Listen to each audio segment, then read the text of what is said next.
philosophy before we get into the practical breakdown of how it all will go. We've all here at Ananda specifically, as devotees of Master, been touched by Swami Kriyananda's way of channeling Master. It's a very specific way, and it's different from ways you see other ways. So Ananda, in a very real sense, is a living incarnation of the energy that was Swami Kriyananda. And I talk to, being younger in physical age, I talk to many people of the same type, and a lot of people lament the idea, the thing that we, when we came, for the most part, myself, I'm actually an exception, but for the most part we didn't get a lot of access to Swamiji. We didn't get to be with him in a way that the first generation of Ananda people did. And so a lot of people, I think, they sometimes, which I was talking to one person in particular who was kind of lamenting the fact that he wasn't able to interact with him, and that he felt that there was this sort of disconnect, and that disappeared for him when Swamiji left the body, that his energy was a lot more accessible. And I myself have found that to be true, and I was one of the people who got to be close to him physically, and I also felt that he was more accessible afterwards. And so the reason I bring that up is because when we did this first Joymasters, and this is now the 147th we've done since a few months ago, we're really getting a lot of good practice, that Jyotish said that he didn't feel a real difference between this group of people and that group of people, and within Ananda we're all sort of the same generation, and up in the astral world we kind of got together and said, okay, you guys go first, you guys take care of all that physical stuff, and really make sure that there's buildings and water by the time we get there, so that we don't have to really work that way. But we also came at a time with the internet and with everything else that we're going to be able to expand our impact much more than ever before without having to even really leave where we are, although that will be some people's dharma.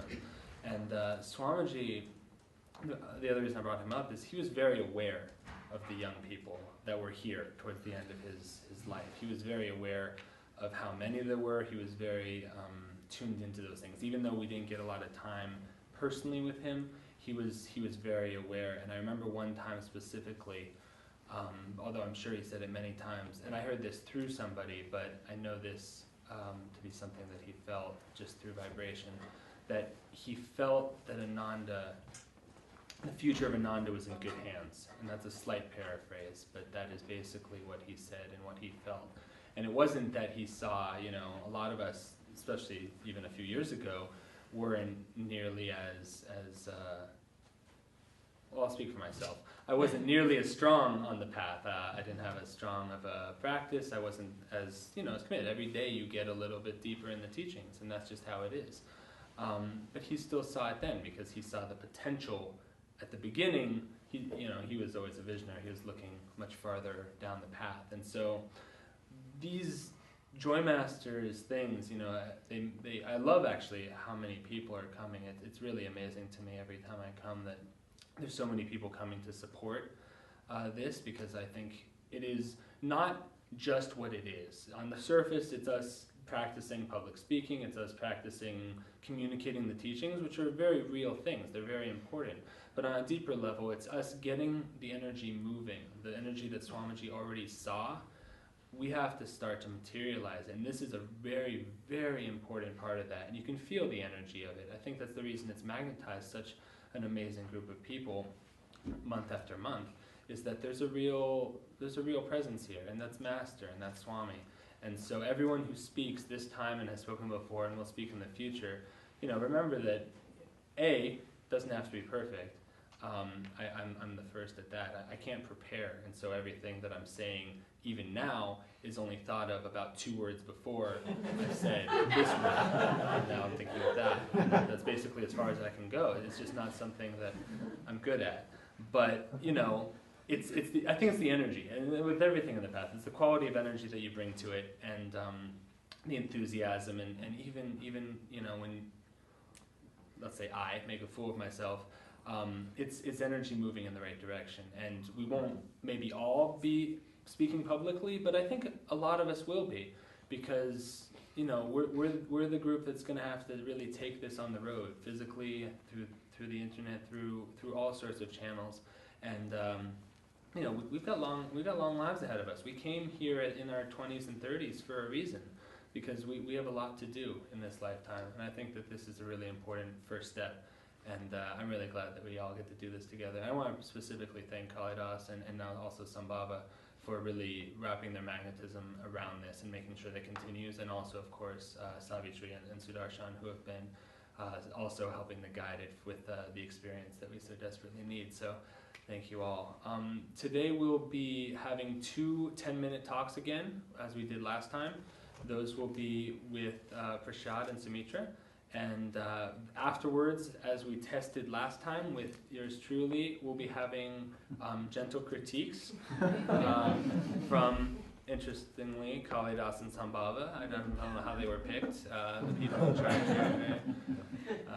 Nepotism is rampant. So I think that after that we'll have also the names from a hat, where these questions were brought and no one's seen them, so we'll have a little surprise 2-minute talks, I believe, or 3. We'll be doing 3-minute talks. I'll cut them off to 2 if I don't find it interesting. So, I'm kidding. Our first talk will be from Prashad.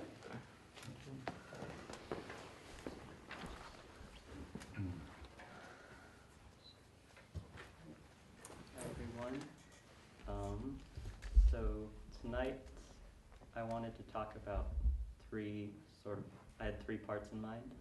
First was finding the path and finding master, and then second is sort of where I'm at now and sort of where I'm trying to grow, what I'm trying to work on. And then third is just touching upon really strong experiences I've had of God's grace, and that in itself is going to be hopefully a theme that can be drawn throughout this entire thing. And to put it in some context, this is almost my 2-year anniversary with Ananda. I remember I went to the Palo Alto community in April, and I just remembered that it was after Easter, so not quite 2 years. I started in January with just meditation classes, so I wasn't ready to really jump in. It's 2012. And gradually, I got drawn in. Magnetism was a little slow, but that's just my nature. So, finding the path and finding master. Another thing about this whole thing is there's going to be little small miracles that I talk about along the way. And my feeling towards that is sort of, it's fuzzy because it's something that happens when you're new on the path. You have a close experience with God, and then it's natural to want to share it. So there's that issue of not sort of pouring it out and letting it get diffuse. So I think it's a blessing here to be able to just offer it up, hopefully as an inspiration rather than a sort of, a loss. So how I found the path and how I found master, just touching upon it briefly, it was sort of at a moment of personal crisis, having to do with psychological health and so on, to the extent that I did have to go to a support group. And that's just sort of a summary. I might be able to embellish a little bit later, just to give it fuller form and to really, So, in the middle of all that, it's kind of funny in retrospect. People there who go there are pretty distraught, and hence they don't really give rational advice. So at some point I met this woman who told me, if you need help, if you need advice, you should go to Ananda Sangha in Palo Alto and talk to this minister. Just sort of out of the blue, just go and do that. And of course I didn't do that, because that doesn't make much sense. And I was like, hello. Although, of course they would have, anybody here at Ananda would have offered that support. It seems kind of funny. And I will say it wasn't Asha, just to get rid of that speculation. But it didn't matter that I didn't make the call and didn't go but I did Google it. I just remembered a couple minutes ago that I did take an extra effort to remember how it's spelled, how you pronounce it, what am I really looking at. So I sort of dilly-dallied a little bit, and I'd always been interested in meditation, but never got a chance to pick up on it, and this was like my chance. So I did that, and January, April, I picked up on it. So that was Master's Grace, working through that woman. I met her at one of these meetings, and I never saw her again. She must have dropped in, and that just, yeah, it's not what you, that was a blessing. And I kind of make a big deal out of this, but my getting on the path wasn't through the AOI, so I feel kind of special about that.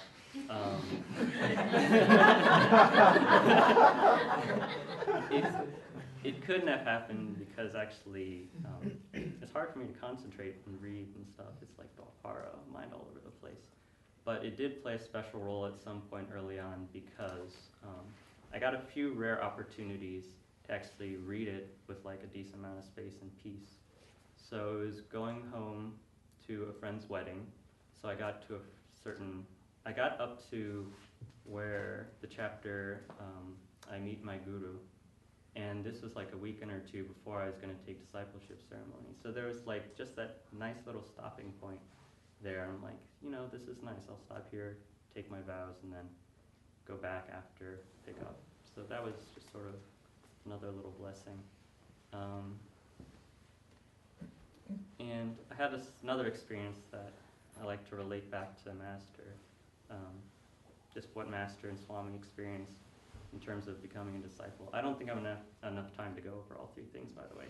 But there's that experience of Maya, really, where Master, there's that sort of epic scene where he walks past the alleyway and Master Sri Yukteswar is there, and he's got just Boom's presence, and Master knows, but he still decides to walk forward a few paces, but then he's just pulled back. The grace of the Guru is too strong. It conquers Maya.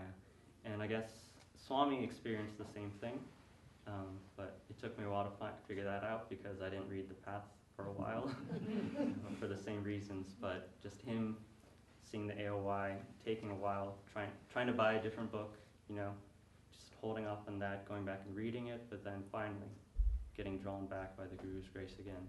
So I had that misstep. I was blessed to be able to come up to the village like early May, just a few weeks after going to just becoming part of the community, going to Sunday service. And that was for Swami's birthday, 2012. And I had no idea what I was getting into in general with like everything, just sort of like stepping from regular life, job, whatever, and then just things happening so quickly.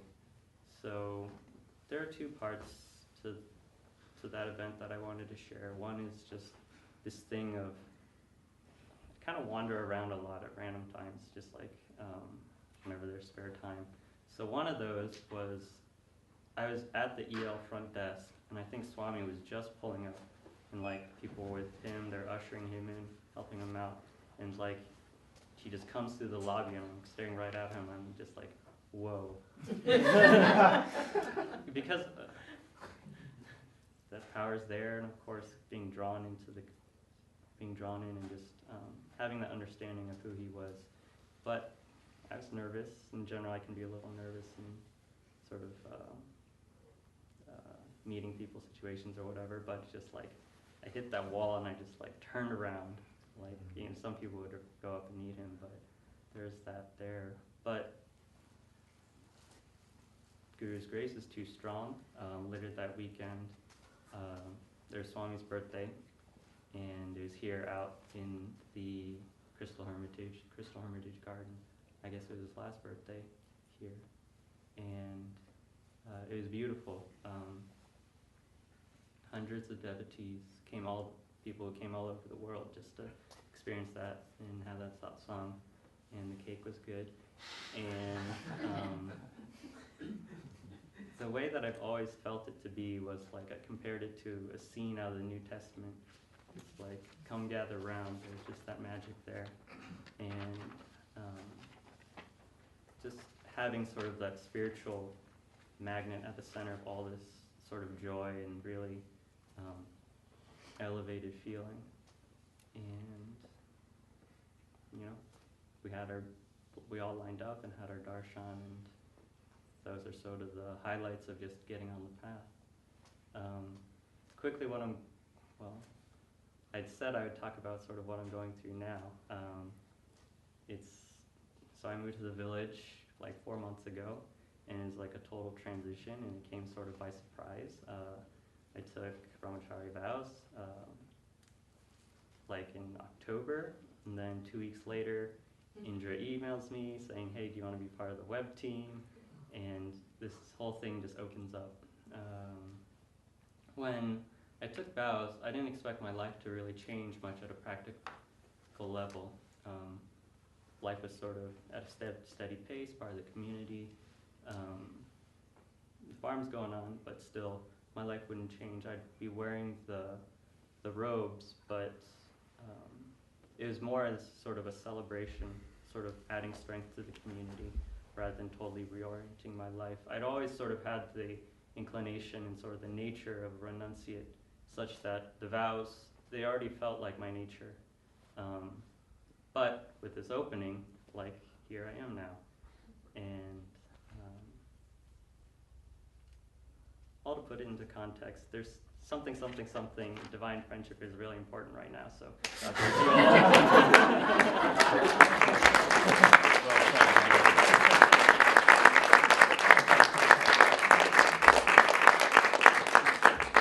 I love the conclusion. I'm going to invite Kalidas up. Go right. I'm going to explain more about what he's doing. Okay, so those who were here last time, we know that we've incorporated a new addition to Joymasters, which is we're going to also practice giving feedback to our friends. And when you hear this at first, I've seen a lot of different kinds of reactions. One is like, whoa, you know, like, really? Are you going to try to be friends after that? And, you know, I've done a lot of thinking about this. This is an idea that came from somebody who's been at Ananda since the beginning. And I would have never suggested this myself, but when she did suggest it to us, we were kind of like, okay, we'll try it. And so here we are. We're going to do that. And I think there's a lot of wisdom behind it. I think that we're also going to grow, obviously, through learning how to do that, because we're here at Ananda. We're going to be having lots of new people come, and we're going to need to help them and guide them in a way that is kind, gentle, and supportive. And most of all, well, I'm not going to say anything else about that. I was going to say direct, but I think most of all it's kind, gentle, and supportive. And then on the side it might just be, you know, convey what needs to be said if somebody needs guidance. How about insightful? Insightful, thank you. Sudarshan's our bodyguard. In case somebody goes over time, he Kalidas asked me to play the role of Igor once again, the bouncer. Yeah. So, Prashad, thank you for speaking. It's always touching to hear personal stories. I really enjoyed how you related Sri Yukteswar drawing Master back to him, and then Swami being drawn to Master when he tried to walk away, and your own experience of that. That was a really sweet connection, and sharing something like that is always really heart-touching to people. And I think that's really what we're doing here, is we're just opening people's hearts. And we're by the end of satsangs, the goal is an open heart and connection with God. So that was very beautiful. And your calmness is really, I feel like everyone feels calm when you speak, and I really enjoyed that as well. Bringing joy into our talks, when we feel inner joy and we convey that through our stories and through the points we're trying to make, I think is very important.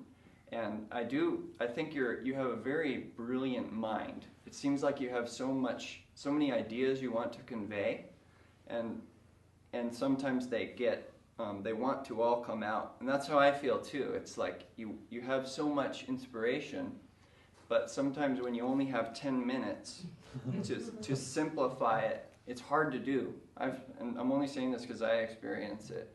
It's like I have 10 minutes, but I also want to talk about this and that and this too. So I'll make these, all this, and then by the time 8 minutes is up, I haven't really got to my point. So when the mind is active and receptive and full of inspiration, sometimes we have to just make an effort to simplify our ideas if we have a small amount of time. And I'm supposed to ask you, how did you feel about your talk?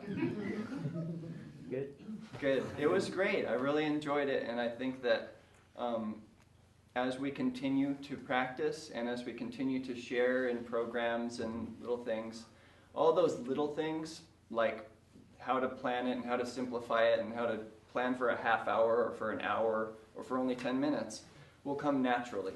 And that's what most of the ministers have told us that have come up and give us feedback. It's, don't worry about the little things. You have this attunement and it's growing, and we want to encourage you in that. So you're very well dressed. You look great. And having a clear opening and closing is always very important. I hear Savitri recommend that again and again. She recommends often to just close with a reading from Master, or open with a story of Master's, or the way that Yogananda said to give a talk is to always end with something from the Precepta lessons. He said to the ministers back when he was guiding them to give Sunday service. So if we ever feel like I don't have a clear closing or a clear opening, to just grab something from the teachings. Go on the Ananda online library and grab something off there and say, and now I'd like to close with this. And just open it and seal it with the Guru's vibration, so that in the beginning it's not something like, okay, I didn't plan this at all, so I'm just going to start talking about my nephew and his cat. I'm not saying that you did that. I'm just joking. And then the closing, if you realize you're out of time, I loved the way you closed. It was great. But you'd have something there, In closing, I'd like to read, I was made for only thee, or just some kind of thing from the Gurus that just wraps your whole talk in their vibration. But I appreciate you being so enthusiastic about Joymasters, and I think that you're doing an absolutely wonderful job, and above all, your kindness and your attunement is incredibly inspiring. So, thank you.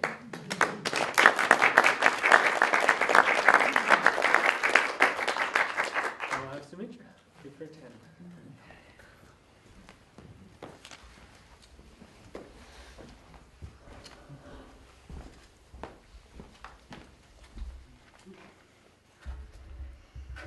Good evening.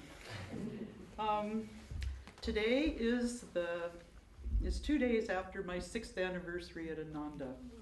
So, reminded me of that. And so today I'm going to be talking to you. I've given so many speeches over the last month since I decided to give this talk, and the subject has changed over and over again. So today it came to me that I should talk ultimately about giving and receiving, which came out of unconditional love.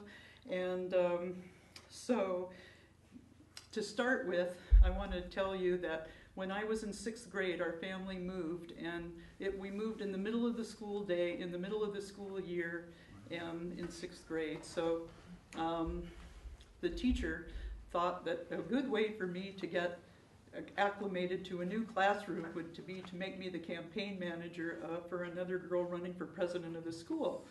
So I came out on the stage, and when I got there, all I saw was faces, and I completely forgot any words to anything. And I stood there just blank for a long time. And so that was my first experience with public speaking. Then my next one was in 8th grade, and I was so excited about my topic, I read 3 books on it.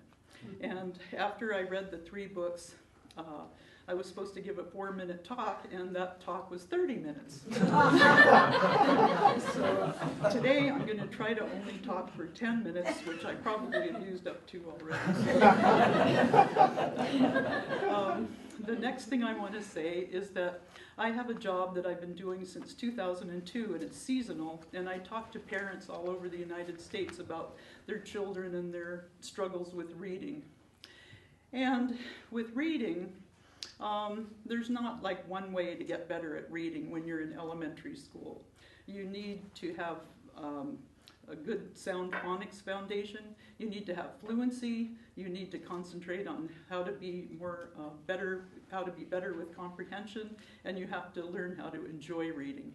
So those things all tie in together, as do all the topics that we learn here at Ananda as Guru Bhais. So when we talk about unconditional love, it can be brought on by thinking about some other topic and how it ties in together.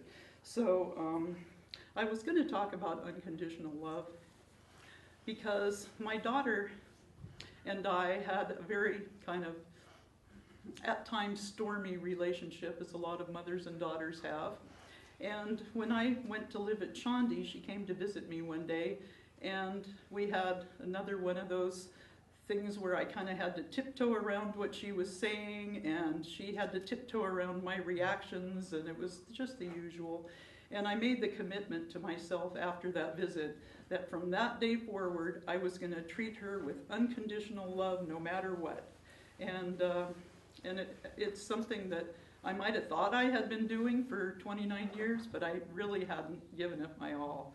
So I gave it my all, and so at this point in time, she and I have developed a relationship that's stronger than any other relationship I've ever been in, and it keeps getting better and better.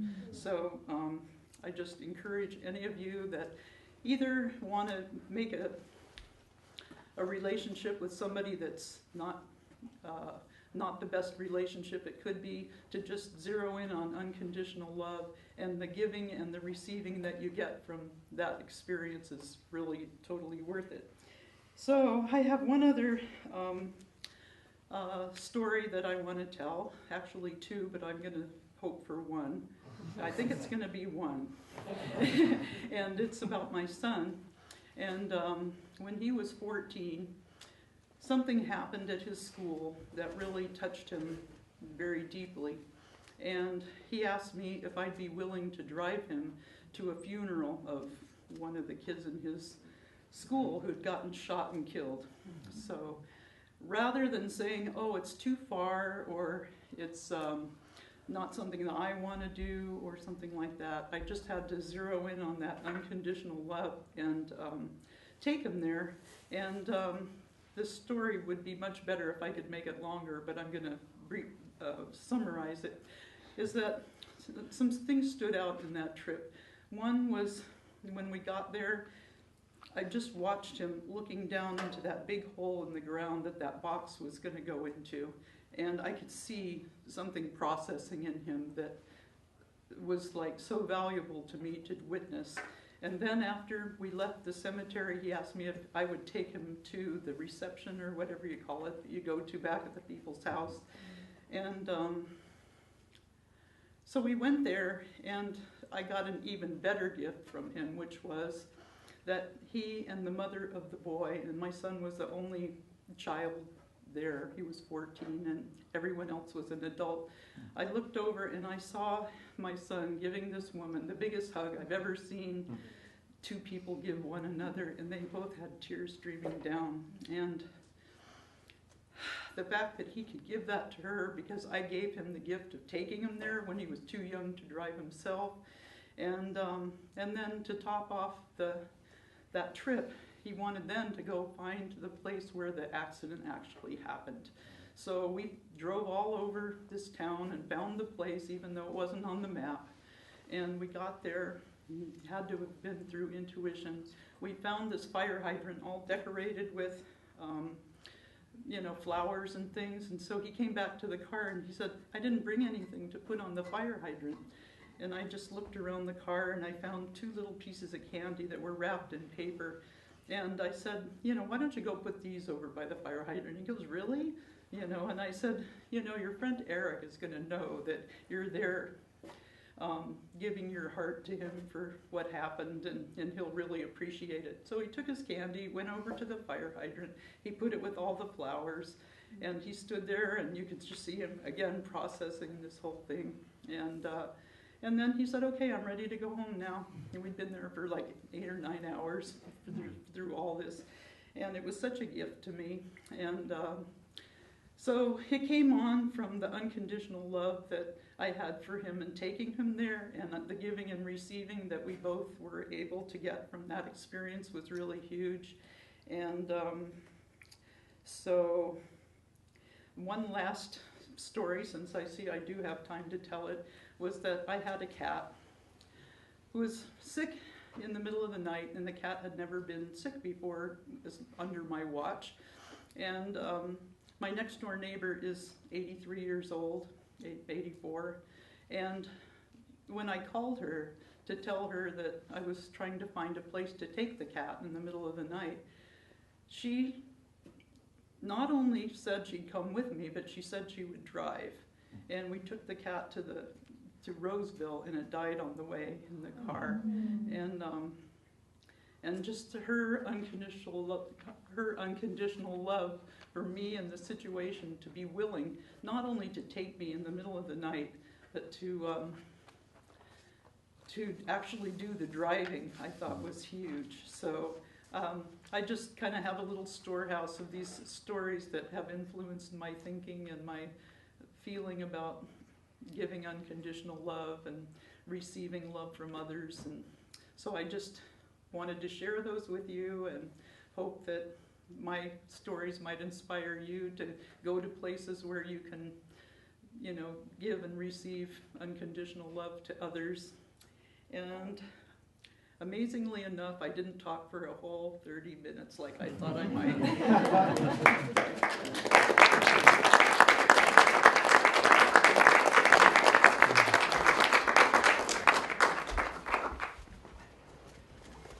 One minute, 10 seconds left.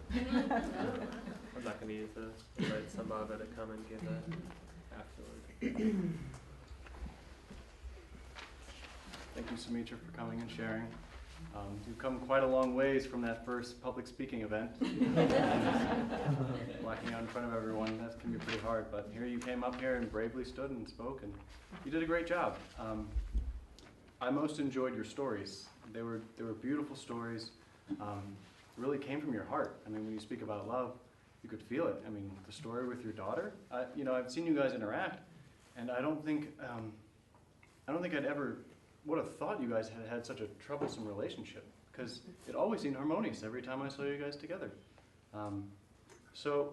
Which is really inspiring, because, unconditional love is not something very easy to practice, but you had mentioned at the end of your talk, sharing unconditional love with everyone and going out and practicing that wherever, whenever you can, but practicing it at home is almost harder, because you're so familiar that the people you love most, you find it easier to hurt. And so it's even more important, and I've heard Swami say this, to really practice unconditional love within the realm of your own family, with who's ever in your house together. So that was really touching. I thought you were rather calm for the most part. I could sense a little nervousness. I think we're all a little nervous when we come up here. I think that's part of the learning curve. But for the most part, you kept it under 30 minutes. You didn't black out. I think you're coming a long way. I mean, right now in these processes, we have to learn to go from where we are. We have to accept the reality of where we are and move from there. I think Prashad has done an incredible job from the first time I saw him speak at, what was it, Spiritual Renewal Week. And just a tremendous change. And I haven't seen you speak before, so there's no comparison, but I think you did a great job coming from your heart and just speaking your truth. So eye contact, I thought it was pretty good. I didn't directly make eye contact with you, but it looked like for the most part you were connecting with those you were speaking with. Hand gestures, I couldn't really see them because you had the podium right here, which is okay, but I think it helps a little bit, and just to open it up and give yourself a little more space to connect with your audience. It's just nice to be able to see totally the person you're speaking with, but that's just something to think about. Appearance, I thought you looked fine. I don't know, I think Savitri is up for the professional look. I was telling Bryan, I think you look great. I think you did a great job preparing as the MC. Wearing a tie is just a nice subtle touch. If you're going to be the MC, you might as well go the extra step. For the rest of us, I didn't even mean to wear this jacket up here. I meant to take this off. It's pretty shabby. I mean, this is a nice thing that Kalidas gave me, but this isn't something I would have worn up here had I been thinking. So that being said, a casual look, great. I think in some situations it'll be more casual. In some situations it'll be more professional. But as it was, I think it was good for a casual talk. You seem well prepared. It seemed to flow really well. You were clear in your opening. You're going to speak about unconditional love, giving and receiving. And your stories follow the whole way through. Sometimes after talks, I'm like, wait a minute. I see where they're coming with the story, but I don't remember what they're talking. I don't remember how I don't see it connecting to their original point, and it flowed all the way through. So that was really helpful because that makes it's easier to connect with your audience or for them to connect with you when your points and your stories are relating back to that central theme. So that was really good. Speaking clearly and loud enough, I heard you clear. I'm not sure about everyone in the back. I think it was loud enough. This is a small, intimate group, and Sterling gave the thumb up, so I think you're good. I think you were speaking clearly enough and loud. You went under the allotted time, which is fine. I think we're aiming to be precise on that. Savitri has said, she's sort of the backbone of this, as the minister of these talking events, and she said, if you go under, that's okay, and that's far more preferable than going over. So in that regards, going over, if you're going to go over or under, you might as well go under a little bit and cut it short. Because in the world, when people have, if it's like a real something that's happening, and it's not just an Ananda casual event, they might have something they need to be. If you give that 30-minute talk. By the way, if you would have broken the record of 22 minutes from Sanjan. It's quite a record. I don't encourage anyone to beat it, but when you said 30 minutes, I thought, wow, and Sanjan was 22nd, and that felt like a long time. The stories were very effective. I could feel where you were coming from. I thought it was beautiful. I was touched again and again, like the stories with your son. Just coming from your heart about the stories that really moved you moves other people, and those are some of the most memorable stories. So the stories were great, and it really added to your topic, and it gave feeling to it. It gave color to a topic that can be pretty hard to talk about. Unconditional love. I mean, I think we all know in theory that God loves us unconditionally, but how hard is it sometimes when you're feeling discouraged to really believe that? So it helps to hear other people talk about it, and I know that's something I hope we're all working on. I speak for myself, I know I am, it's not easy. So, how did you feel about your talk? Well, since I was more inclined to go over, I was happy that it was under rather than over. I heard my voice kind of quivering a little bit, and I didn't know where that came from because that's not how I talk. So I'd like to overcome that, and other than that, I think it went about as well as I planned for it to. It seemed really well. It seemed very fluid and cohesive. Please come back, and you can do an extemporaneous speak. You can do a 3-minute talk. And that actually brings up a good point, though. I don't think it's preferable to refer to the time as much. Some people tend to do that and say, try and referring too much to that clock time, because we all know it's 8 to 10 minutes, and saying, let me stretch this one out for you all, or I better cut this one short for you guys, and those are fine. That's a minor thing, but it's just in general. I think it helps us not to refer to that, or like Kalidas said, just not coming up and saying, so I haven't prepared for my speech at all. If you haven't, great, don't say anything. It's fine. It doesn't really help your cause.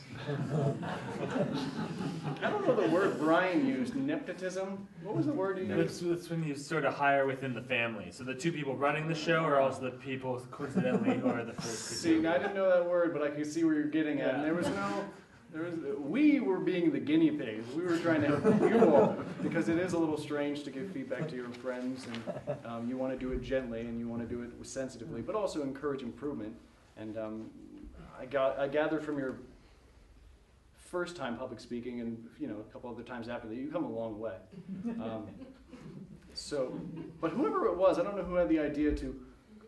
Someone made a joke at the very beginning when there was just a couple of us here about critiquing the critiquers, which in that sense it feels like that's a legitimate thing because I'm doing my best, I'm winging it, but someone could come up in here and say, well, that jacket was not that. Anyway, thank you again. It was beautiful stories, and appreciate you coming. I'll just add to that critique. I noticed you didn't start your critique with a story of Master, so you might want to consider working that into Write your that down in my flow. diary. So the next section of our event comes to the mystery bag. Now, your prize, could be anything. It could be a boat. It could be a trip for, it's nothing. This contains a list of questions, or they're separated. The bag is disproportionately sized to the actual questions. There's like 5 questions, and they're very small. So don't be afraid. You have to go really in there. We're going to start with Sterling, actually, who'll be taking over for Gita, and I'll have him come up and pick from the bag. This requires a little bit of daring. He has no idea. There could be anything in this bag. Animals, Rattlesnake, food, things that bite. oh, paper. So, Would you read the question? Do that to the see, now I have all your attention. I just wanted to clarify, when I did the MC last time, when I told you guys the big bombshell that we were moving to Sacramento. Annapurna mentioned to me that people thought that we were leaving the path. And I just went, oh God, this is not right. So no, we're not leaving the path. We're moving to Sacramento, Ananda. So just wanted to clarify that. So my question is, why is it necessary to have a guru? And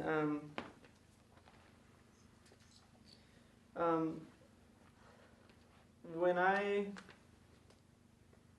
was 18, I came here, and I thought, man, I got this made. I know what I'm doing. I'm really smart. I don't need anybody to tell me what to do. And the guru came back and said, no. So this is how it's going to work. And it started with I was working on the farm with Ananda, and I was never really good at being somewhere on time or taking criticism very well. Okay, and I've gotten a lot better, but it was really hard for me. And to me, Master came through Ananda, full on, and it was almost like the light switch had turned on, but I was closing my eyes like this, and I didn't want to see what was going on. And so the reason why I needed the guru is to open my eyes. And Master definitely came through Ananda. He basically squelched my egotism of wanting to do things my way. I really wanted to do things my way.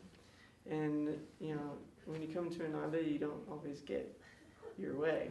So and that was the biggest thing I had to learn. And without the guru, I would have gone through life, each time trying to make things into something imaginary happen in real life, and would have never happened. I would have never had the experience of actually learning something, because I would have thought, well, I can't do that because that didn't work and this didn't work. And so I need the guru for personal growth, and I think we all need that.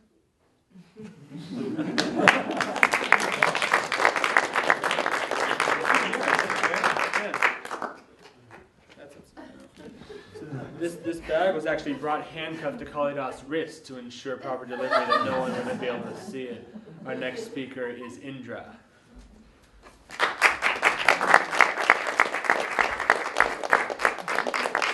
put a good one on top, so reach under.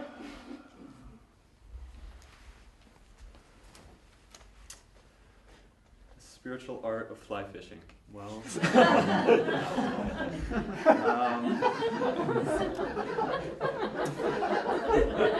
my question this evening is, who are those people on your altar and why are they there? I've been asking myself that same thing. Very good question, and I think David Eby has answered this perfectly in the movie Finding Happiness, so you should watch that.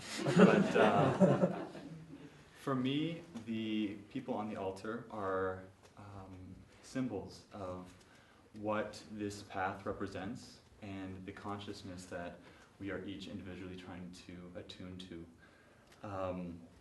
It can be easy, and especially I noticed with myself when I first came onto the path, that there's a strong distinction to try to kind of condense these individuals into a form that you can recognize and that you can relate to. And I think especially in the beginning it's really important just to begin to establish that relationship. First it's, with a physical entity, because that's who the relationships we're used to. The people that we interact on a daily life are physical, they have form. But I noticed with myself, and specifically Swami Kriyananda when he was in the body, how limiting that can be, especially when trying to tune into the qualities that we're trying to tune in, which are the soul qualities. And for myself, I noticed with Swami Kriyananda, because he's the perfect example, he was the only one on my altar that I was actually physically interacted with, that the more I spent time with him physically and got to see his personality and the way he interacted with people, there was definitely subtleties that I could tune into of seeing lessons that he was trying to convey. But I found that it was actually distracting for me to look at his personality, look how he interacts with the world, and try to figure out, okay, is he being spiritual in that moment? Is that what I should do? How should I apply that to my life? And I realized it became a very mental process. But what I realized is that when I tried to tune into his consciousness, which is really what we're trying to do with all the masters, is that I could tune into the appropriate way of relating to people without trying to overanalyze it. And for me, I'm a very mental person. I think through things very logically. I think about what I'm going to say before I say it. But the component of consciousness isn't rational. And so I think the more that we can tune into these people on our altar from a state of consciousness versus physical form, the more that we're able to share that consciousness with everyone we meet. So, thank you.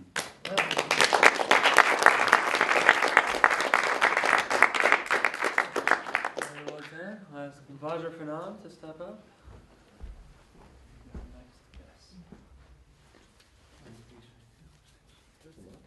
There's a lot. Most of them are jokes. Knock, knock.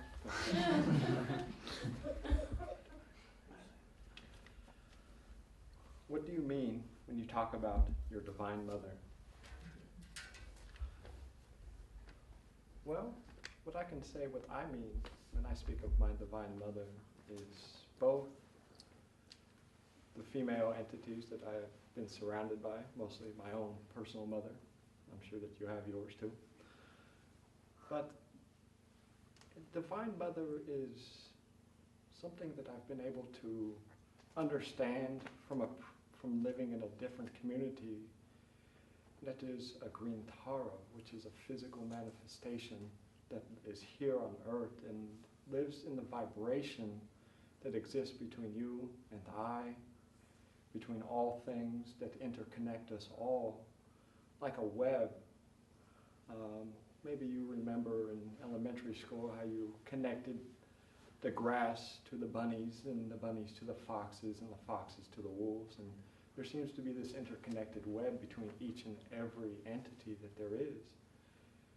And I think in this case that same quality exists, but we simply cannot see it necessarily with our own physical eyes.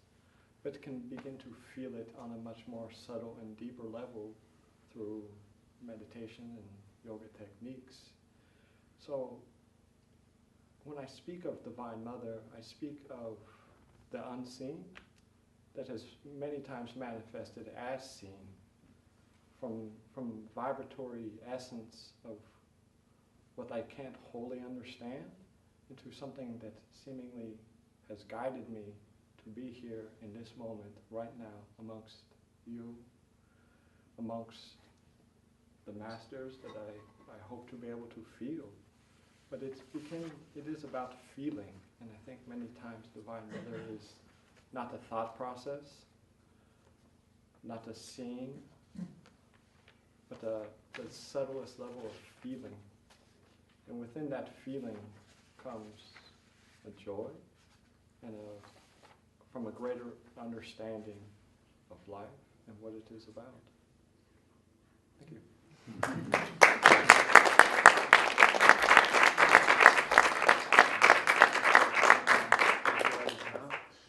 Melody Vina. Come on, next.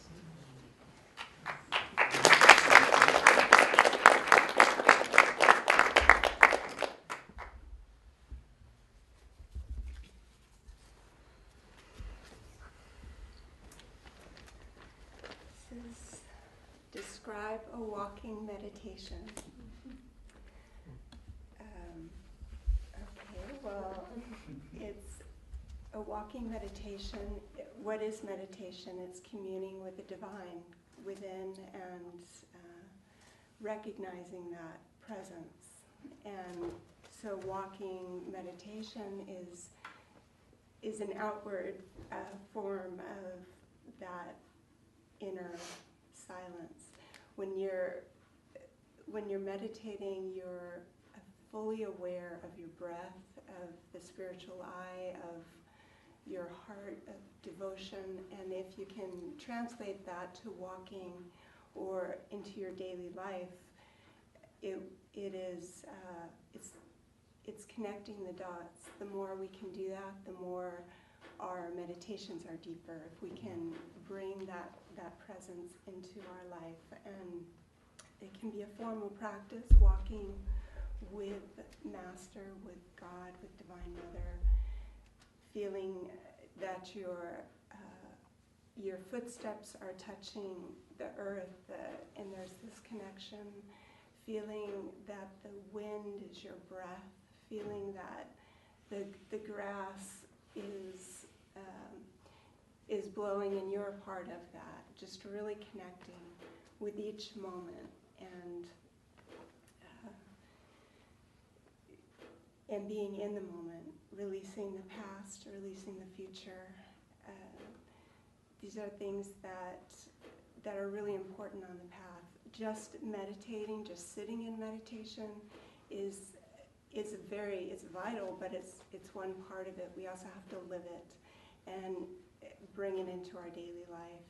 And we can say walking meditation, but also working meditation. You can work in this kind of energy.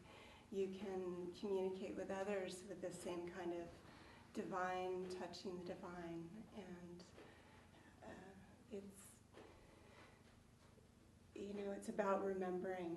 That's what the masters say. That meditation is about remembering who we really are, and the more we can live in that reality, the more we remember that truth.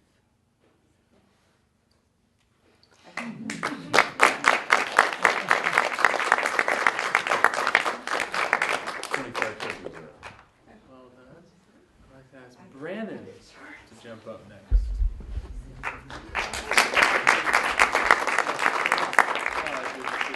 We're all the same question. It's all one. We're all one. The holy science, go.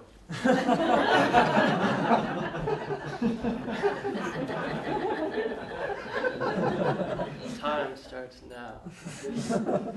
So the question is, what happens to us after we die? So that's kind of an intense question. In the book about karma and reincarnation and the Wisdom of Yogananda series, it's a really good read. I recommend everybody to check that out. He describes the process of the normal death that people go through. And this is a sense of suffocation, a sense of paralysis that overcomes the body, the heart stops beating, and the breath stops. And in that stoppage, there's a sense of, if there's attachment to the body, and this is the normal death, this isn't, necessarily a yogi's passing. So in that sense of stoppage and stilling of a function that you're still attached to, there's a sense of suffocation and constriction. And so from that 30 seconds, you said that's where the entire fear of death comes from, is that attachment to the process as it's happening. And then after you die, it's, it could be a quick death, could be prolonged from sickness. There's a lot of different things that can influence the period of actual transition. But then after we die, Master teaches that we are a soul in several bodies. So that's the astral and the causal and the physical. So the passing of the physical body, the astral body, is whisked off to whatever next realm it's going to. Sometimes I like to think of everyone's got different jobs in this world, and it's probably the same in the astral world. So there's probably, people greeting you and saying, it's like the potter, the story of the divine potter. He goes around and slaps people, and he sees, because that's how you test pots. And so maybe after you pass, you're vibrating at a certain rate, you ring. And based on that vibration, you're automatically allocated to wherever you're going to next. And that ring isn't necessarily the last thought. It's not like what you're hoping for. Maybe it's the summation of everything that you've done up to that point. So that may be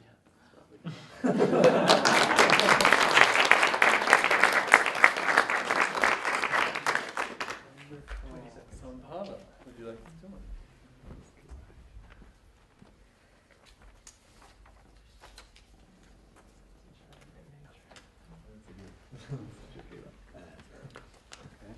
You look much nicer. I thought it through this time.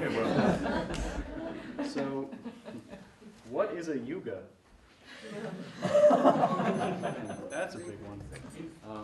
So yuga is 24,000 years. It's a cycle, and that's a good way to go about it to start with, because we all go through cycles. Every day is a 24-hour cycle. So though I cannot say I can totally relate to a yuga, I can relate to 24 hours. And that's how I think of a yuga, in terms of something relatable, something. But in a day, 24 hours, you get up, you do sadhana or whatever, if you're not on this path, you might not. You have so many things to do. You have, 3 meals a day. You have work for 7 of the 8 hours, 7 or 8 of the 15 hours you're awake, 16 hours, however. It's interesting because the cycle of a day, I've experienced things at times where I have something happen in a day and say, wow, what was that? That was intense, that was crazy. And then it's kind of gone and it passes, and then next week, same day, same time almost, the same thing happens. And over time, you start to pick up on these patterns. And I think that's the same that goes with the yugas. And if our consciousness was like that of the people on the altar that Indra was talking about, we probably would see the same patterns, the same sort of ups and downs that happen over certain periods of time. To me, a yuga just represents a pattern. If we start to tune into patterns in our lives, that is how we'll grow. You can see, wow, I keep making the same mistake. There's a great little story that I read when I first came on the path about this person who was walking down a street and then just falls into a pothole. And then the person gets out and says, what was that? And then the next day, they're walking down the street and they fall in the pothole and they say, oh my gosh, this can't be happening. The same day, or the next day, they do the same thing. They fall into the pothole. And they finally realize, I gotta do something different. And this can't be happening. I can't be falling in potholes. So the next day, they start to swerve, they start to go around it, and Next thing you know, there's something draws their attention, and they fall into a pothole again. And then the next day, they start going the other direction. They try something totally different, and somehow they find themselves right in front of the pothole, and they fall in again. And after another few more falls into the pothole, they finally make that step where they realize, I see the pothole, and I see the other path, and I'm taking it with all my might. And that's a really inspiring story because the habit is so powerful. We don't realize how powerful it is that our daily cycles of 24 hours a day, we kind of think we're in control, but 95%, if to throw out a number, is really just habit controlling us.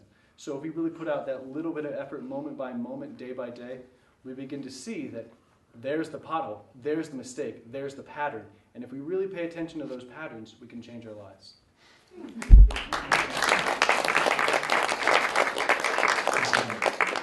Brother, I've spent years in a pothole. The last 3 minute speaker will be Nava, timekeeper. Do we have someone who's willing to jump in on time? Okay, great. Yeah.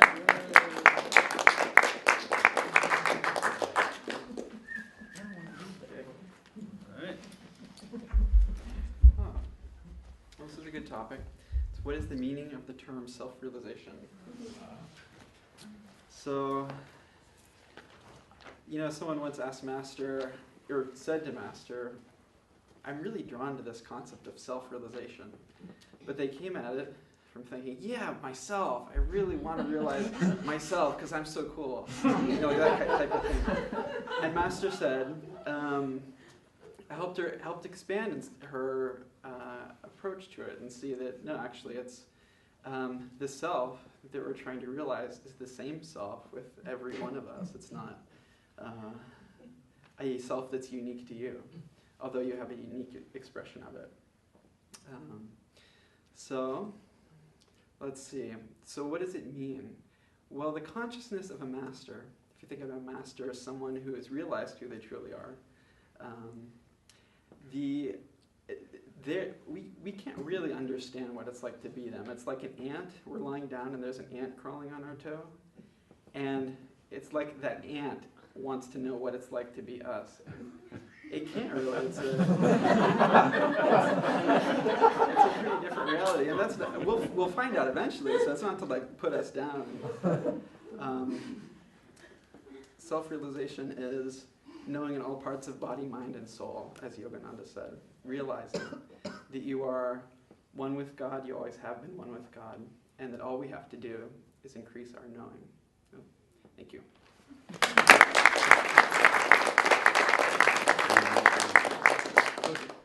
We have time for one more 3-minute volunteer. If anyone would like to volunteer someone else, just shout their name and then we'll sort of just drag them up. Rose. Fantastic.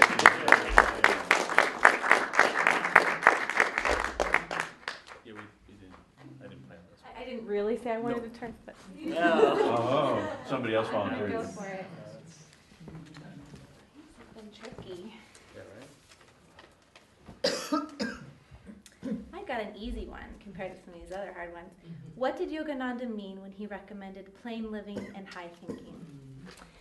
I think what Yogananda meant by that, if it's not an easy one, was to, now in this day and age, instead of being total renunciants to find God, it's just simplifying our life and to find God right where we are as householders or school teachers or construction men, and living life simply with what you have, doing your best, loving those around you, putting God first, and going very deeply within to really learn about self-realization and to draw your mind upward to emanate God in all the simple things that you do.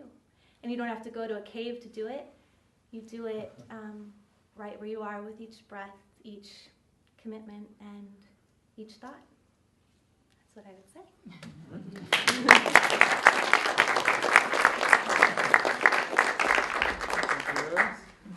I thank everyone who volunteered to speak and everyone who didn't for listening to them speak. I speak for myself when I say that these have been a really amazing experience, and I think we all enjoy them, even if we don't enjoy them before. The feeling when you're done is indescribable.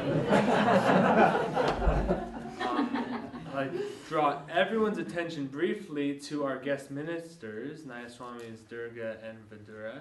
In a moment, they'll be sharing some of their thoughts and inspirations. And I know Vidura specifically was going to go on a long time about the yamas and niyamas and the path, and really contrasting differences between right, yeah, and how they relate to the points of the body. But before that, I'd like to invite Prashad and Sumitra up, and I'd like to have, well, as part of the program, we're going to give them a little bit of a blessing. So just come forward for just a moment.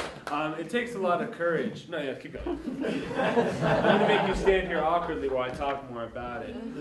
It takes a lot of courage to talk for that long, especially when you don't have a lot of experience doing it. And they really did a phenomenal job expressing light. It's it's not just through words, although the light comes through there, but it's also through their own vibrations and just them standing up. So let's all see them surrounded in light, in Divine Mother's light. See that light flowing through them, and see the light that they shared with us tonight, expanding and surrounding the whole world as we send them 3 ohms.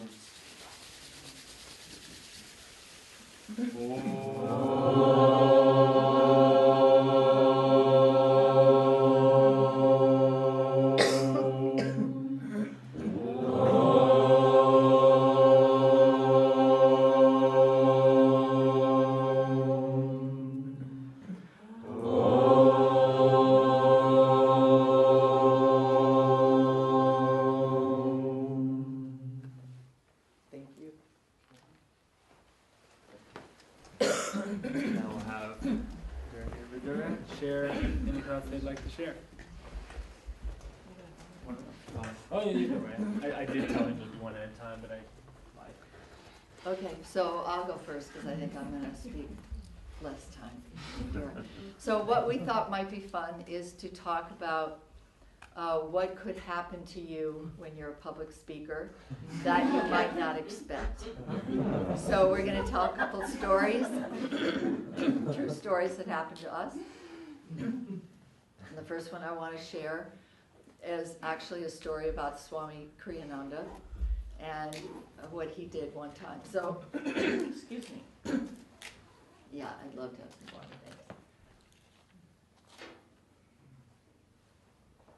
So we were on a tour, a nationwide tour in 1978, and we would go to a city, and on Friday night we'd arrive in a city and he would give a lecture on the practice of joy. So for 4 months, on Fridays, every lecture was on the practice of joy, and everyone was different, and it was extraordinary. So we would arrive there and he would do that. The next day we'd have an all-day seminar. We'd feed everybody. He would help with the cooking, and Maitri actually was the cook on that trip. And then on Sunday he would give Sunday service, and then off we'd go to the next city. So we did this for quite a while. And we arrived in Phoenix, and it was pouring rain, absolutely torrential rains. The streets were flooded, and we all went. And our setup was about a 2-hour setup. We had a huge backdrop of the Himalayan mountains that a member had painted at that time. We had to put that up, book tables, everything. It took us about 2 hours. So we got it all set up. Swami walks in, nobody had come, 0 people. He looked around like this, he said, "Let's go have dinner." And it just, for all of us, it was like, how's he going to react? We felt so bad.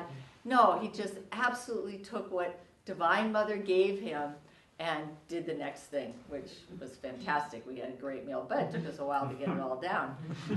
I think he went with somebody and started the dinner, and we all went up afterwards. So just to remember that everything that comes to us comes from God, and he absolutely lived that every moment of his life. So I had an experience in San Francisco many years ago, and we had a center there. And the attendance at Sunday service was getting less and less. And We used to have it in the house. We had a big house, 45 rooms or some incredible amount. It was a huge house. But then we moved the center down the street. It was this, it's a room about this size. And so Vidura and I were there, and Swami had just written the Festival of Light. And we were doing the Festival of Light. Well, there were about 5 people there. The woman in the front went to sleep right away.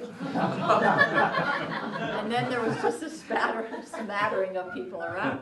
But I sort of knew the people. But way in the back, there was this guy that had just come off the street. We didn't know him at all. So Vidura and I, we gave the service, and then we were doing the festival. And when we got to a certain point, it was my turn, I was talking, and all of a sudden you hear this, no, no, no, no, no, on and on for like 5 minutes. And I didn't really know what to do. But inwardly, I'm just laughing, just like you're laughing, because it was incredibly. But I just kept going and going, and the whole way through it, was yelling.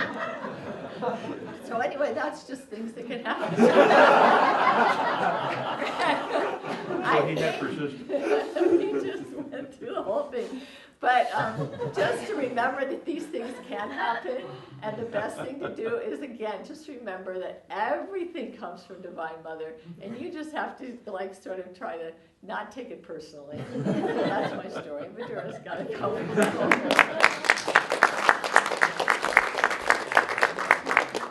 That was really fun. So I have personally made every mistake a public speaker could possibly make. I've made a fool of myself so many times I can't even count them on 2 hands. And I'll tell you a couple of those instances. And a couple of them took place in Sacramento. The 2 I'm going to tell you both took place in Sacramento for some reason. I was always there under the aura of Ananda looking out at me, trying to magnetize something out of me. Anyway, this first instance I had early in the time when I was giving talks, I did a lot of preparation. And I had the thought that I was going to remember this passage from the Bible to have a very clear, powerful opening. So there's a passage that starts with, knock and the door shall be open, and goes on and on for about a paragraph. So I practiced and practiced. I had this whole paragraph down. And I got up, we finished, I got up and get ready to stand for my talk, and I get up from everybody and I said, knock. And blank. Nothing was there, and then I stood there for, pregnant pause, they call it. And I said, well, I need to hit this harder. I said, knock. There was nothing there at all. So I'm beginning to get a little nervous. And so I said, I'm going to try one more time. So I said one more time, knock. And then Durga in the front row says, and the door. And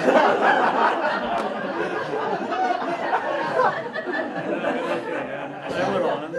It got a little bit better from there on, but not that much better. Another instance I will relate to you, and it had to do with a podium. Because in those days when I had to give a talk, and we used to use notes a lot. People would go up with these big sheafs of notes. So I had a big pile of notes with all my points. You had to talk for, half hour at Sunday service. You had a lot of things to say. So I had a big pile of notes. So I walked up to the front and had my pile of notes, and I had my notes in front of me, and I said, good morning, everyone. My name is Vidura, this is Durga, and happy to be here to share Sunday service with you. And I took my notes like this to set them on the podium, and I missed. And my notes, like 5 or 6 sheets of paper went all different ways. And I said, I got to get them. And I hit the podium. The podium fell over. And so then I got down to the floor. I gathered my notes. Anyway.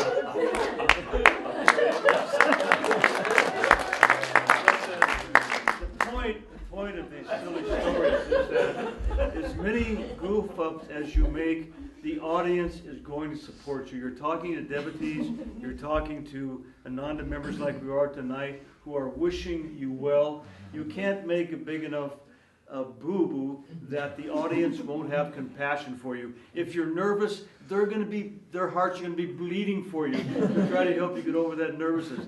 If you make a mistake, they're going to be with you. They want to support you. So don't feel like if you make a mistake, oh God, now what are they going to think of me? If you make a mistake, they are going to be even more with you than if you were the most eloquent speaker in town. So, relax, be yourself, talk from your own center. People will love you and care. But the more you're yourself, the more people will bond with you, the more people you'll feel their support, you'll feel their love, and you'll feel their willingness and their good wishes to help you get through this terrible experience of back to your seat in one piece. Anyway.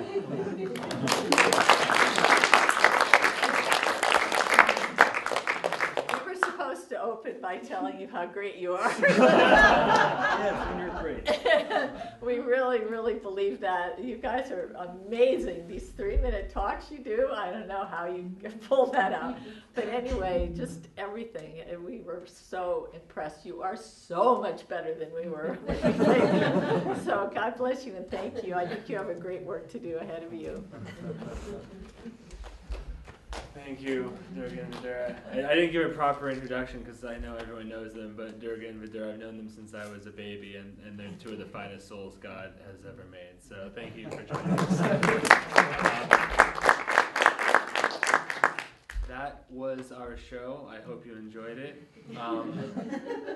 I hope next time you're inspired, if you didn't participate or even haven't participated, to get in touch with Kalidas or Sambhava to volunteer. They're always looking for people to join in the fun. And again, thank you all for coming. It's been a great satsang. You did a great job, Brian. Thank you very much.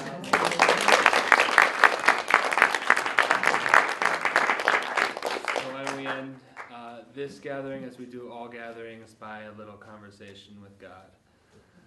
Divine Mother, beloved Master, thank you for your presence in our lives. Thank you for your presence in our lives.